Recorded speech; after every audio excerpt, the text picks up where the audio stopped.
Bien-aimés frères et sœurs et amis, au nom de notre Sauveur et Seigneur Jésus-Christ, le ressuscité, le vivant, je souhaite à vous tous bonne fête de Pâques. Êtes-vous fatigués? Vous en êtes sûrs? On est là pour 2 heures de temps en plus. Et frère Patrick avait lu pour nous dans la première épître de Pierre, chapitre 1er, du verset 17 au verset 20. Je vous invite maintenant à ouvrir vos Bibles dans l'évangile de Jean, chapitre 17, verset 24.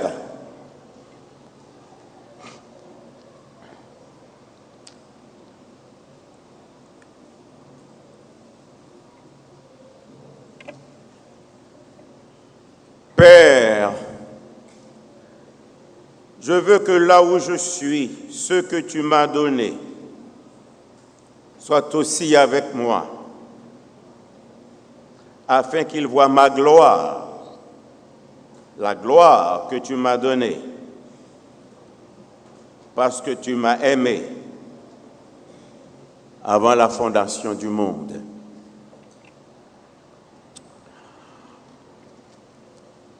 Un événement mémorable, bien-aimés frères et sœurs et amis, nous offre en ce dimanche 20 avril 2014 l'heureuse occasion de célébrer la résurrection de notre Sauveur et Seigneur Jésus-Christ. Et nous avons choisi en ce jour faste comme thème de notre sermon les bienfaits de la résurrection de Christ. Les bienfaits de la résurrection de Christ. De par l'avantage des bienfaits sur le plan physique, de par les effets positifs bienfaisants sur le plan physique, que des bienfaits peuvent apporter dans la vie d'une personne. Et encore, malgré leur valeur, leur importance, leur qualité apparente, la plus remarquable, la plus appréciable, et ces bienfaits ne durent qu'un certain temps parce qu'ils sont terrestres, passagers, non éternels.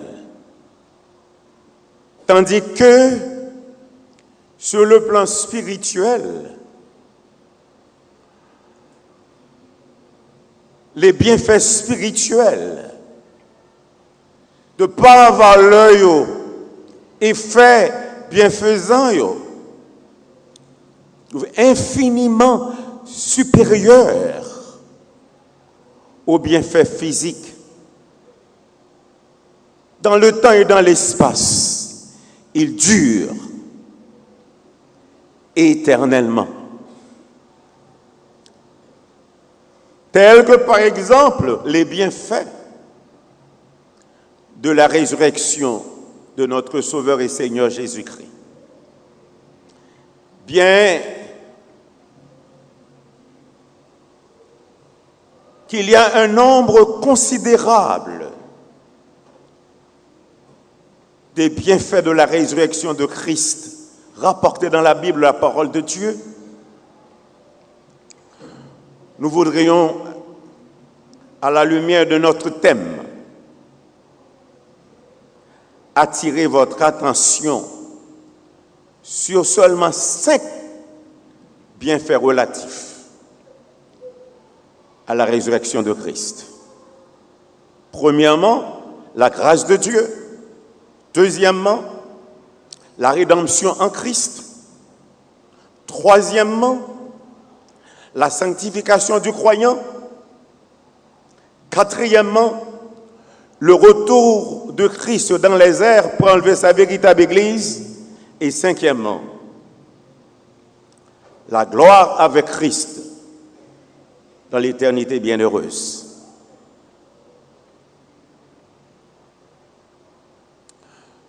Un premier bienfait de la résurrection de Christ, c'est la grâce de Dieu. Par rapport au péché de tous les hommes, à vos péchés, mes péchés, nos péchés, leurs péchés. La grâce est la faveur imméritée que Dieu, dans son amour, accorde à tous les hommes pécheurs. Et deuxièmement, la grâce de Dieu est la source du salut, selon ce qui est écrit dans Tite chapitre 2, verset 11. La grâce de Dieu, source du salut pour tous les hommes, a été manifestée. Et cela veut dire que c'est par la grâce de Dieu que tout homme pécheur est capable d'obtenir le salut. Et c'est pourquoi la Bible déclarait dans les Éphésiens, chapitre 2, versets 8 et 9, c'est par la grâce que vous êtes sauvés, par le moyen de la foi.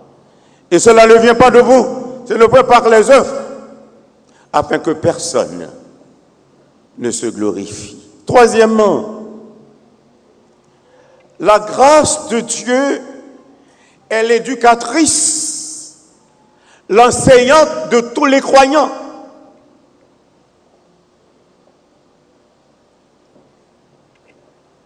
Et c'est exactement ça que nous lisons dans Tite chapitre 2, verset 12.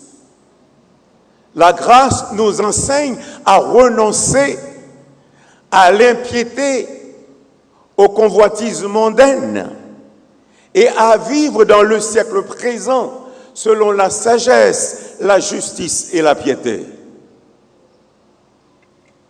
Bien-aimés frères et sœurs, l'enseignement de la grâce de Dieu bien fait, de la résurrection de Christ, est fondé sur la vie nouvelle. Et cette vie nouvelle est exigeante. Il exigeait, il demandait pour nous renoncer, divorcer, dépouiller nous volontairement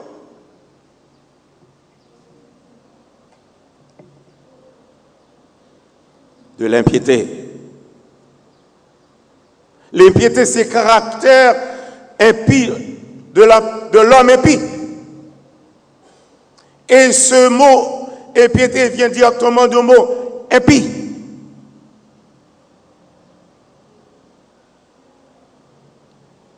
Et parole impie, il sortit dans la bouche.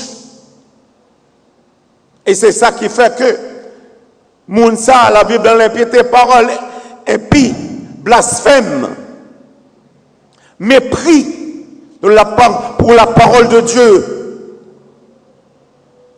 ou encore Quand on parle d'impie, les questions d'un incroyant monde qui ne connaît pas bon Dieu. D'un athée qui nie l'existence de Dieu. Et pour eux, bon Dieu pas existé. Une fois rentré dans la grâce de Dieu, ou pas qu'à vivre dans l'impiété, c'est impossible. Et deuxièmement, la grâce de Dieu, il enseigne pour nous renoncer aux convoitises mondaines. Lorsque nous lisons dans la première épître de Jean, chapitre 2, versets 15 à 17, il parle de 3 espèces de convoitises. La convoitise de la chair, la convoitise des yeux, l'orgueil de la vie. 3 petites mon fait avec Satan.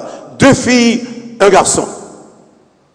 Et c'est eux-mêmes qui nous capables de dire qui causent chute.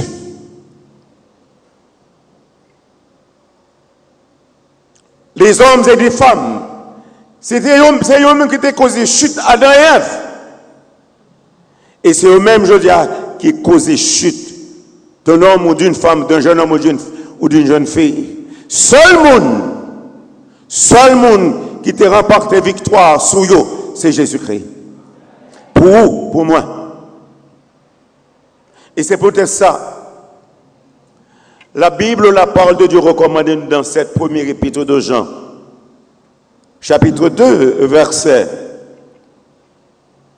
15 à 17. N'aimez pas le monde, ni les choses qui sont dans le monde. La convoitise de la chair, la convoitise des yeux, l'orgueil de la vie ne vient point du Père, mais du monde. Le monde passe, et sa convoitise aussi, mais celui qui fait la volonté de Dieu demeure. Et c'est ça, la grâce de Dieu fait dans la vous, les conserver vous, et pour capable de demeurer dans l'éternité avec Dieu. Et deuxièmement,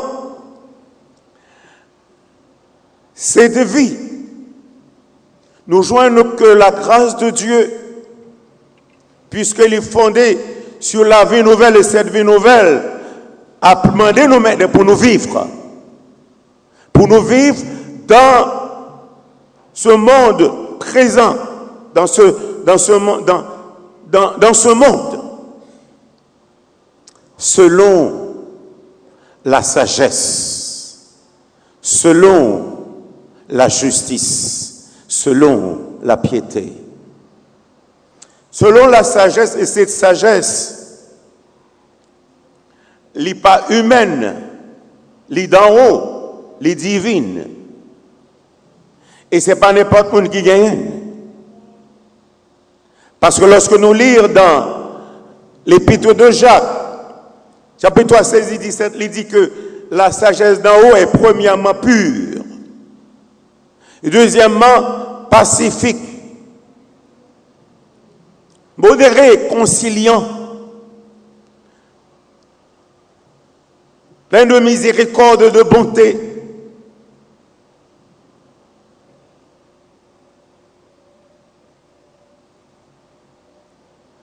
Et puis,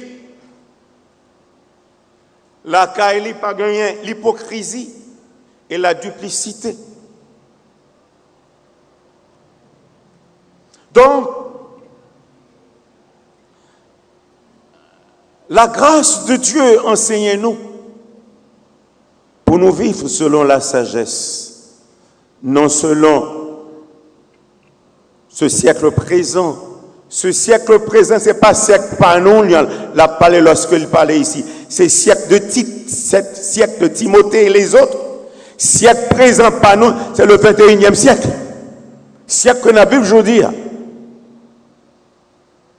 Bien-aimés frères et sœurs, lorsque nous avons considéré les choses de par le monde, pas seulement en Haïti, nous parlons la sagesse, nous la sottise, nous la folie.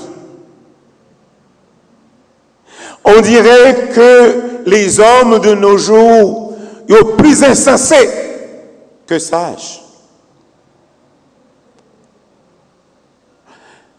Ce n'est pas seulement dans le pays d'Haïti. Nous joignons en pile folie, en pile sottise. Des gens de par le monde, ils n'ont pas gagné vraiment cette connaissance de la grâce de Dieu, cette connaissance divine. Et deuxièmement, la grâce de Dieu enseigne-nous pour nous vivre selon la justice. Cette justice n'est pas la justice humaine. Et là, nous avons regardé la justice. Ils mettaient l'avant au plus offrant. Coupable là, c'est lui qui est innocent parce que le bail l'argent. Mais nous-mêmes nous appelons à cette justice parce que il y a un monde qui est juste, qui te bague la ville pour nous comme des injustes, pour te rendre nous justes. Et cette personne lirait Jésus-Christ. Alors la Bible, la parole de Dieu montre clairement, il dit celui qui n'a point connu le péché, Dieu a fait devenir péché pour nous, afin que nous devenions en lui justice de Dieu. Et comment Dieu est nous? Il parle même genre avec ces hommes-là qui pratiquent l'injustice, mais loin nous dans Jésus-Christ, comme des gens qui justes. Et finalement, la grâce de Dieu enseigne-nous pour nous vivre selon la piété, fervent dans le service nous pour bon Dieu, fervent dans la consécration nous, dans quel que soit engagement que nous gagnons pour bon Dieu. Nous devons gagner cette vie de dévotion, cette vie de consécration à lui-même. Et c'est grâce, capable de dire, à la grâce de Dieu, que nous sommes capables de bénéficier de toutes ces choses-là, justement, par la résurrection de notre Sauveur et Seigneur Jésus-Christ. Un deuxième bienfait de la résurrection de Christ, c'est la rédemption en Christ.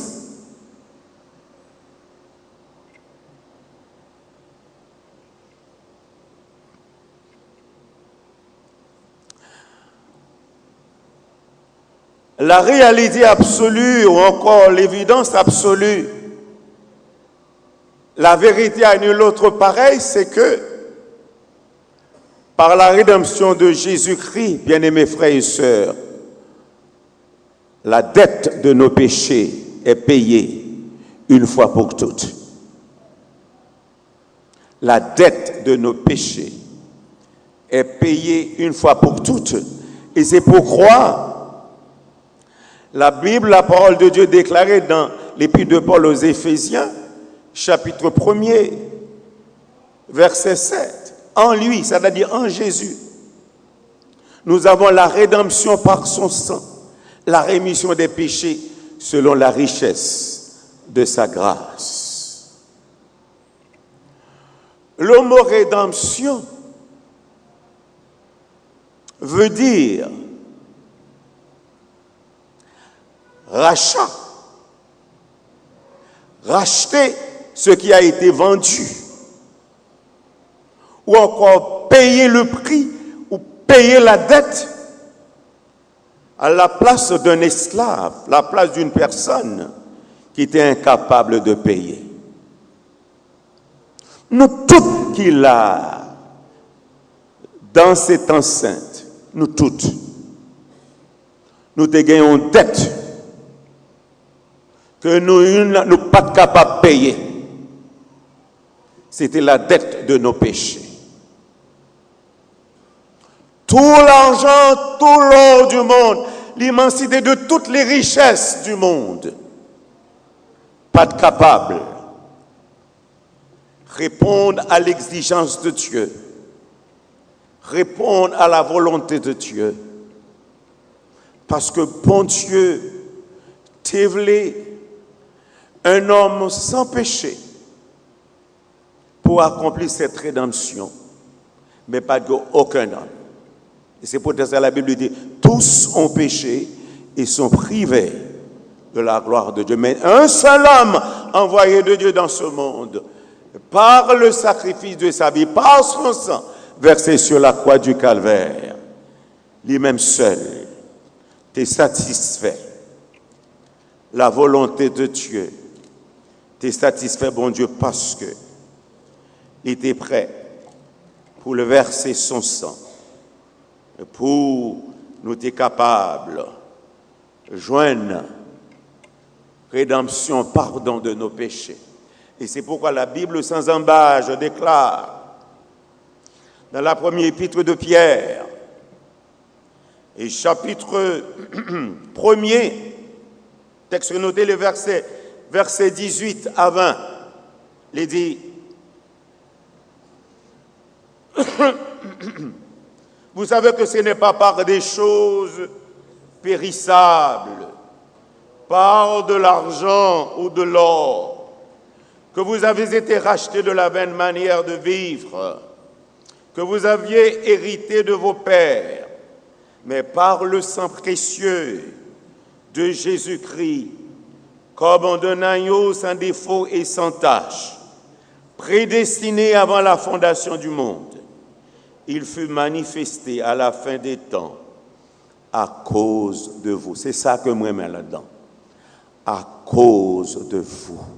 Cela veut dire qu'il est venu faire rédemption à cause de vous pour que vous soyez capable de libérer de la puissance du péché. Seul lui-même qui était capable, par son sang, faire l'expiation de nos péchés. Par nous, cette rédemption. Et combien, s'il pas devenu dans ce monde, souffrir, mourir et ressusciter, nous pas bénéficier d'une telle rédemption. Et un troisième bienfait de la résurrection de Christ, c'est la sanctification du croyant, votre sanctification, ma sanctification, la sanctification de tous les enfants de Dieu. Ce mot sanctification vient du mot latin sanctus, qui veut dire rendre saint, purifier. Mettre à part pour Dieu, se consacrer à Dieu. La sanctification du croyant, c'est l'œuvre de Dieu par l'Esprit Saint dans la vie croyante.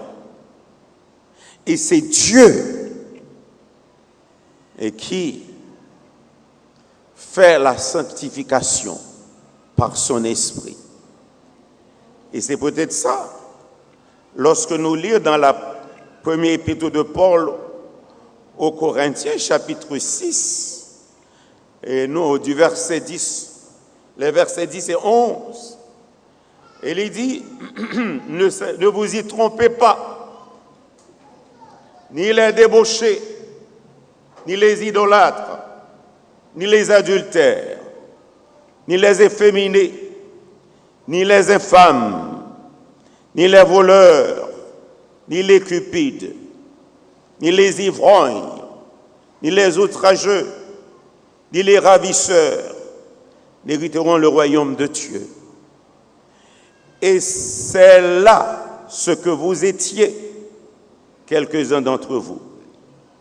Mais vous avez été lavés, vous avez été sanctifiés, mais vous avez été justifiés au nom du Seigneur Jésus-Christ et par l'Esprit de notre Dieu.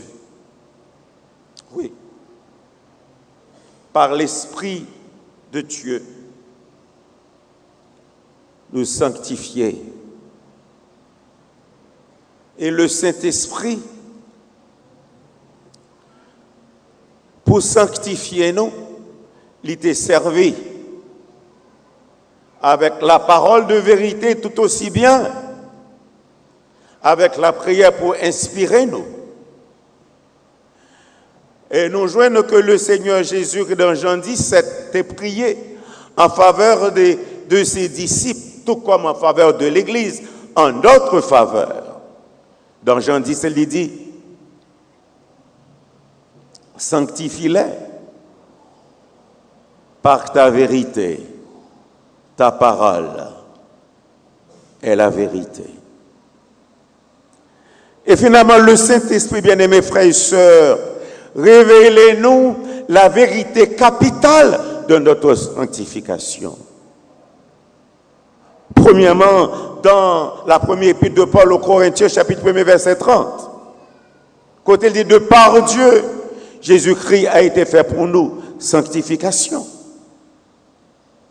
Et je dirais même non seulement sanctification, mais il a été fait pour nous sagesse, justice et rédemption.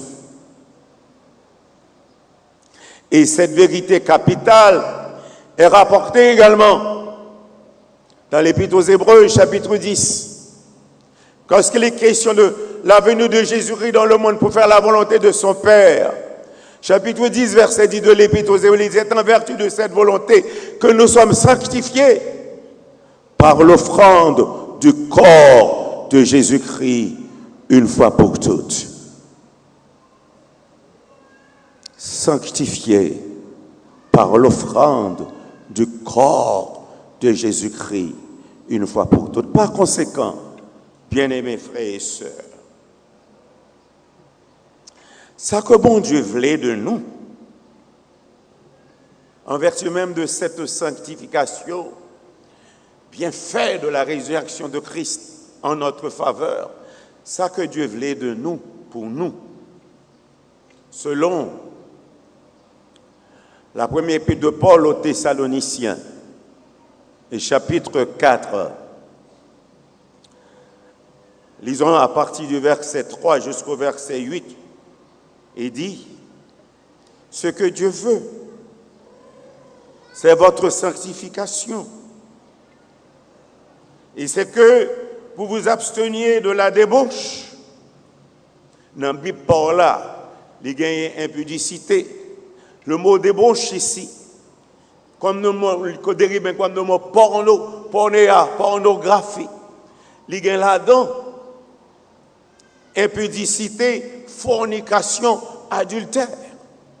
Alors là, ou pas capable de vivre dans l'impudicité, dans la fornication, dans l'adultère, pour dire que vous menez une vie de sanctification. Ou à vivre dans le péché plutôt. Et c'est pour dire ça, le texte a dit ce que Dieu veut. C'est votre sanctification. À ce que vous vous absteniez de la débauche. C'est que chacun de vous sache posséder son corps dans la sainteté et l'honnêteté, sans se livrer à une convoitise passionnée comme font les païens qui ne connaissent pas Dieu.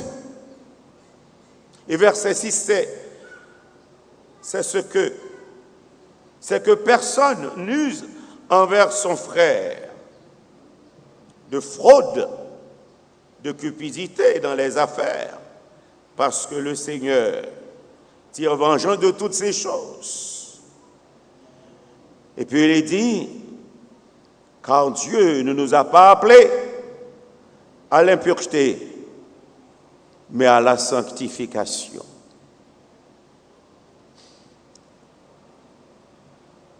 Le verset 8 dit, celui donc qui rejette ses préceptes ne rejette pas un homme, mais Dieu, qui vous a aussi donné son Saint-Esprit. Bien-aimés frères et sœurs, nous devons marcher de progrès en progrès dans la sanctification. Je dirais même dans cette sanctification progressive, journalière. Nous purifions-nous des œuvres de la chair et de l'esprit, de toute souillure de la chair et de l'esprit, en achevant notre sanctification pour arriver à la sanctification finale, afin de recevoir du Seigneur le prix de votre vocation céleste de Dieu en Jésus-Christ. Et ça, c'est un bienfait de la part du Seigneur par rapport à sa résurrection. Il est pour nous sanctification. Il a accompli cette œuvre en notre faveur.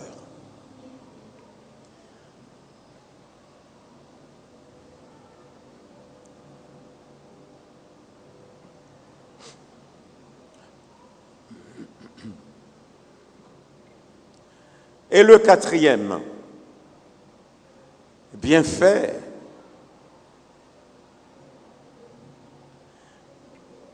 de la résurrection de Christ, c'est le retour de Christ dans les airs pour enlever sa véritable Église. Bien-aimés frères et sœurs, il est évident. Oui, il est évident. S'il n'y avait pas de mort de Christ, de résurrection de Christ, de retour de Christ au ciel, il n'y aurait pas de quoi? De retour de Jésus-Christ dans les airs pour enlever les siens. Grâce soit rendue à Dieu que Jésus-Christ est venu dans le monde, vivre parmi nous, prêcher, enseigner la bonne nouvelle, accomplir de grandes, de bonnes œuvres, souffrir, mourir et ressusciter et retourner au ciel côté qu'il était sorti. Mais la revenir, il reviendra bientôt. Pas pour n'importe qui, pour les siens, pour sa véritable Église, son épouse bien-aimée, pour laquelle il a tout donné, tout accompli, pour la rendre, cette Église, son épouse bien-aimée, qui demeurera éternellement avec lui.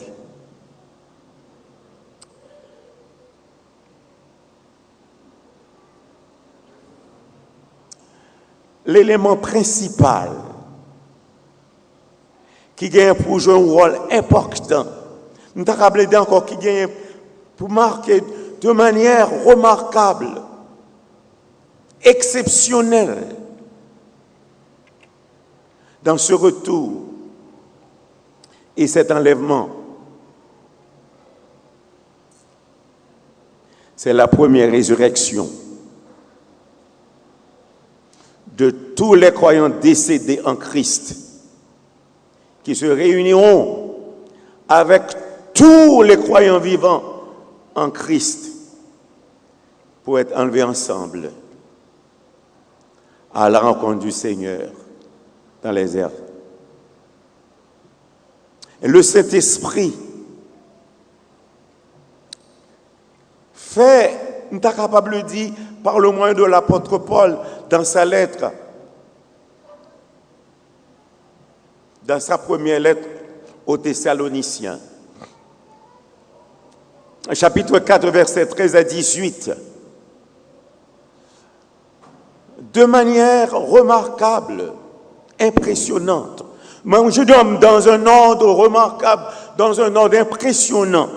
Nous avons encore dit l'empreinte de l'amour et de la fidélité de Dieu dans la promesse. Saint-Esprit a fait une description des étapes de la première phase du retour de Jésus-Christ pour enlever son Église. 1 Thessaloniciens chapitre 4. Ouvrez donc vos Bibles. verset 13. Et là, nous allons voir les étapes de cet enlèvement. Il est dit, au verset 13, « Nous ne voulons pas, frères, que vous soyez dans l'ignorance au sujet de ceux qui sont décédés, afin que vous ne vous affligiez pas comme les autres qui n'ont point d'espérance. » Avant d'aller plus loin, on connaît que des faux docteurs, là en Thessalonique, qui voulaient détourner la foi chrétienne pour dire que Jésus-Christ est venu déjà. L'apôtre Paul est intervenu dans le chapitre 1er, verset et le chapitre 2, pour mettre en garde. Et c'est pourquoi, là, pour rassurer, il dit le verset 14, car si nous croyons que Jésus est mort et qu'il est ressuscité, croyons aussi que Dieu ramènera par Jésus et avec lui ceux qui sont décédés. Voici en effet ce que nous vous déclarons d'après la parole du Seigneur. Nous les vivants restés pour l'avènement du Seigneur, nous ne devancerons pas ceux qui sont décédés. Puis, à partir du verset 16, première étape là, car le Seigneur lui-même, qui ça, a un signal donné, à la voix d'un archange, au son de la trompette, descendra du ciel. Pas en l'autre nom, lui-même descendra du ciel. Et les morts en Christ ressusciteront premièrement. Tout croyant qui était mort dans la foi en Jésus-Christ a ressuscité. Verset 17. Ensuite, nous les vivants, certainement, lorsque le Seigneur Jésus-Christ a retourné, a bien encore des croyants, des chrétiens sur la terre. Nous les vivants, qui seront restés, nous serons tous ensemble, enlevés avec les ressuscités, sur les nuées, à la rencontre du Seigneur dans les airs. Ainsi, nous serons toujours avec le Seigneur. Puis il dit, consolez-vous donc les uns les autres. Alors, c'est une parole de consolation pour rassurer. Il n'y a pas besoin d'inquiéter. Donc, il n'y a pas besoin. Il ne faut pas laisser ces faux docteurs détourner de leur espérance. Qui est au monde que Jésus-Christ qui gagne pour retourner. Et voilà.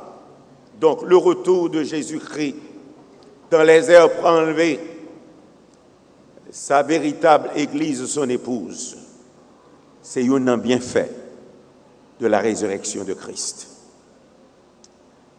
Et le cinquième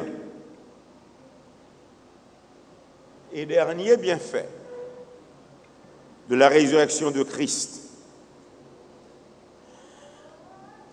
c'est la gloire avec Christ dans l'éternité bienheureuse. Bien-aimés frères, c'est ça qui est triste et regrettable. Pour ça, comme les principaux sacrificateurs, les Juifs, comme Pilate et Hérode, la foule incrédule,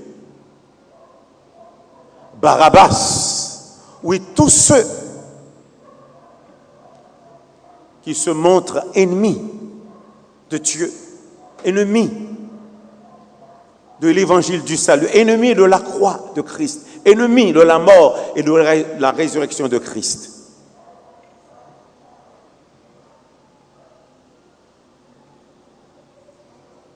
Pour mettre confiance, affection dans la chair et les choses périssables de la terre. Et apprenant la perdition, le châtiment, la mort éternelle. Il y a seul responsable du fait que tu as rejeté Jésus-Christ. Il n'y a pas de croix dans lui. Et c'est peut-être ça que nous voulons lire ce texte dans l'Apocalypse chapitre 21, verset 8. Il dit, celui qui vaincra, verset 7, héritera ces choses Je serai son Dieu. Il sera mon fils. Mais pour les lâches, les incrédules, les abominables, les meurtriers, les débauchés, les magiciens, les idolâtres et tous les meurtres et tous les menteurs, leur part sera dans les temps ardents de feu et de soufre, ce qui est la seconde mort, bien sûr, la mort éternelle. Contrairement à ça, nous, croyants enfants de Dieu, bénéficiaires des bienfaits de la résurrection de Christ, patrie nous, héritage nous, demeure nous dans les cieux. Côté Naptan,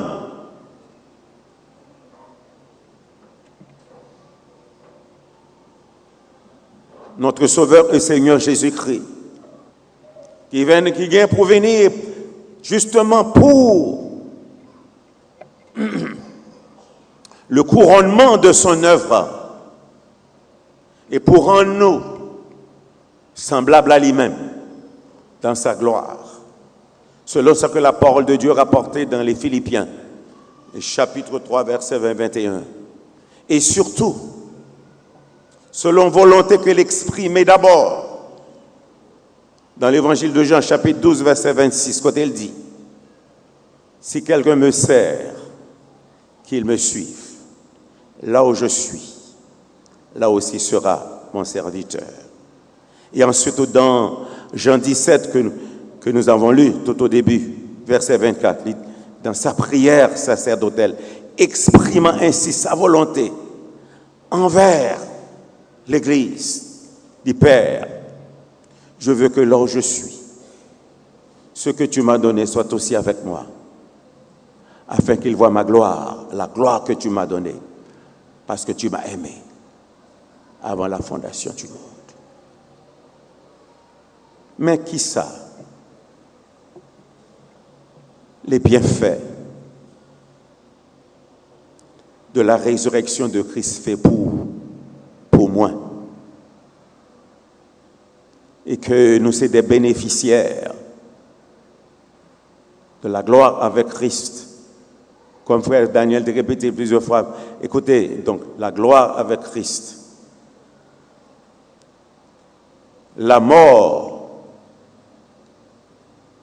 pas bien pouvoir encore sur nous, puisque nous avons demeuré éternellement dans l'éternité bienheureuse avec lui. Oui, il y a aussi l'éternité malheureuse. Pour qu'aucun monde qui n'en l'enfer. Pour qu'aucun monde qui n'en l'enfer. Mais nous joignons que nous-mêmes, là nous mourir comme nous, aller dans le tombeau. Et nous-mêmes, l'aller dans le sein d'Abraham, dans le paradis en attendant la première résurrection.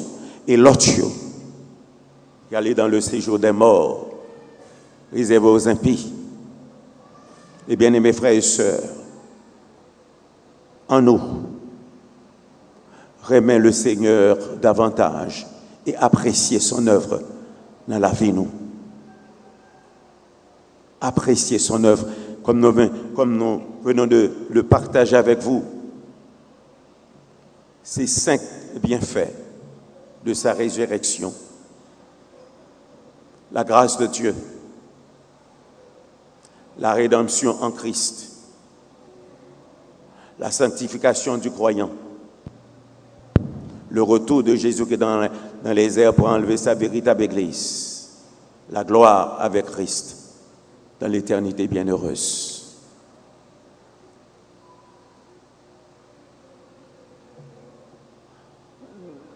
Nous sommes en train déjà de jouir de ses bienfaits en Christ et n'attendons avec persévérance et espérance son retour pour que nous puissions entrer avec lui pour l'éternité dans la gloire. Et au même cher ami qui parmi nous matin, Nous saluons la présence, nous apprécions du fait que vous venez adorer avec nous en ce grand jour. On doit profiter de ce moment. Ce moment est favorable pour vous, pour accepter Jésus-Christ comme votre sauveur personnel, comme votre Dieu, comme votre Seigneur, pour capable bien part à ses multiples bienfaits. Sinon, ça au cap qu'on est un douloureux, c'est l'enfer éternel. Comme il est écrit dans l'Apocalypse au chapitre 21, verset 8, ça réservé aux incrédules, aux récalcitrants, ça y est qui est opposé à la vérité. Pas sorti matin, pas sorti cet après-midi, ne sont pas acceptés Jésus-Christ comme votre sauveur personnel. Sinon, vous êtes capable de rougir parce qu'il a trop tard pour vous, vous connaissez l'enfer. Et qui me partage avec vous le témoignage d'un homme. Lorsque nous lisons dans la première épître, de sa première épître, chapitre 1, verset 15, il dit, c'est une parole certaine et entièrement digne d'être reçue, que Jésus-Christ est venu dans le monde pour sauver les pécheurs, dont je suis le premier. Il était rendu compte que c'était le premier pécheur. C'est petit bien, pas premier pécheur, mais c'est pécheur au besoin de Jésus-Christ. Pas sorti, je veux dire, dans cette assemblée, dans cette enceinte, sans qu'on pas prendre la résolution ferme, accepter Jésus-Christ. La Bible dit, aujourd'hui, c'est le jour du salut. C'est autant de voiles, pas endurci cœur. Accepter, et c'est le plus grand cadeau au cap fait à tête lorsqu'on accepte Jésus-Christ. Si on fait ça, on est capable de bénéficier de toutes les grâces de Dieu. Nous, bien-aimés frères et sœurs, marchons de progrès en progrès dans la sanctification. Et purifions-nous de toutes les souillures de la chair de l'esprit.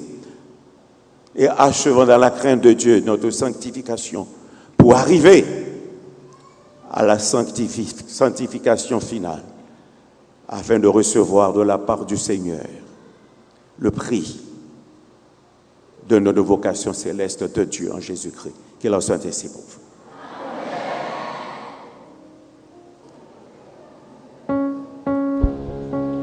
Ha.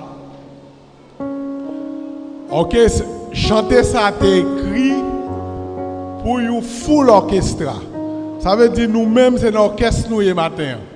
Ok, suivre dirigeant aux mesures. Ouais, chanter c'est Alléluia qui tout chanter. Ok? Alléluia. Ok? Prise en serlier infinie. Premier c'est 5 alliés. Ok? Et final là c'est 5 liés.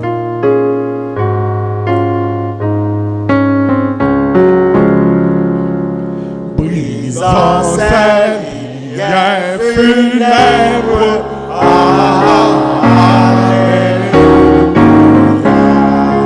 Christ est sorti des ténèbres. Alléluia.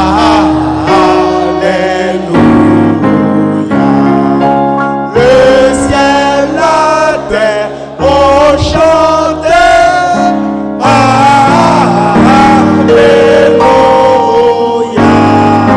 Jésus est ressuscité. Alléluia.